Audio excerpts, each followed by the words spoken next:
Friends, నిన్న జరిగిన sunrise Hyderabad versus KKR మ్యాచ్‌లో అయితే రాహుల్ త్రిపాఠి అద్భుతంగా బ్యాటింగ్ చేశాడనమాట. ఒంటరి పోరాటం చేశాడు. కానీ చివరికి తను ఒక రనౌట్‌కైతే వెందిగాడనమాట. ఆ రనౌట్ అయిపోయిన వెంటనే తను డగౌట్‌లో కూర్చోలేదు. ఎంతో ఎమోషనల్‌గా అక్కడే స్టేజ్ పైన కూర్చొని చాలా అయితే ఏడ్చాడు అని చెప్పుకోవచ్చు. నిజంగా తన ఏడుపు చూసి ప్రతి ఒక్క తెలుగు క్రికెట్ అభిమానులందరూ కూడా చాలా అయితే ఎమోషనల్ అయ్యి ఉంటారనమాట. ఎందుకంటే అందరూ అవుట్ అవుతున్నారు. పవర్ ప్లేలో 4 కీలక వికెట్స్. ట్రావెస్ హెడ్ డకౌట్, దాని తర్వాత అభిషేక్ శర్మ అంతంత మాత్రమే, నితీష్ రెడ్డి అంతంత మాత్రమే.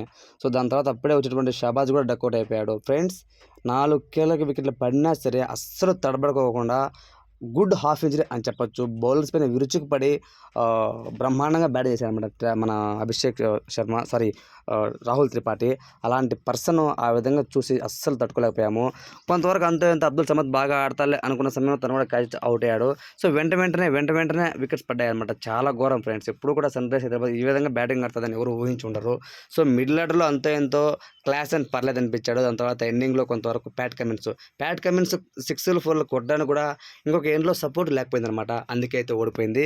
ఇంకొక రకంగా చెప్పాలంటే సన్‌రైజ్ హైదరాబాద్ ఓటమిని శాసించింది మాత్రం మిచెల్ స్టార్క్ అని చెప్పొచ్చు. అద్భుతమైన స్పెల్ అండి. ఏమన్నా స్వింగ్ అయింది బాల్. ట్రావెస్ హెడ్ బాల్ అయితే కళ్ళు చెదిరే బాల్ అనమాట. మంచి స్వింగ్‌తో బోల్తా కొట్టించాడు అని చెప్పుకోవచ్చు. కేకేఆర్ ఇప్పటివరకు ఐపీఎల్ 2024లో బౌలింగ్‌లోను, ఫీల్డింగ్‌లోను, బ్యాటింగ్‌లోను 3 ఫార్మాట్‌లలో సూపర్బ్‌గా ఉన్న టీమ్ ఏదైనా ఉందంటే అది కేకేఆర్. సో, అది అందరూ అనుకున్నదే భావించారు. సన్‌రైజ్ హైదరాబాద్ టాస్ గెలిస్తే బ్యాటింగ్ ఎంచుకుంటుందని ఎంచుకున్నారు. కానీ స్కోర్ మాత్రం 230+ గాని కొట్టుంటే మాత్రం చాలా బాగుండేది. సో, అస్సలు మనం ఊహించేది ఏ విధంగా అవుతుందని. It's okay, no problem. మనకి ఇంకా ఒక ఛాన్స్ ఉంది.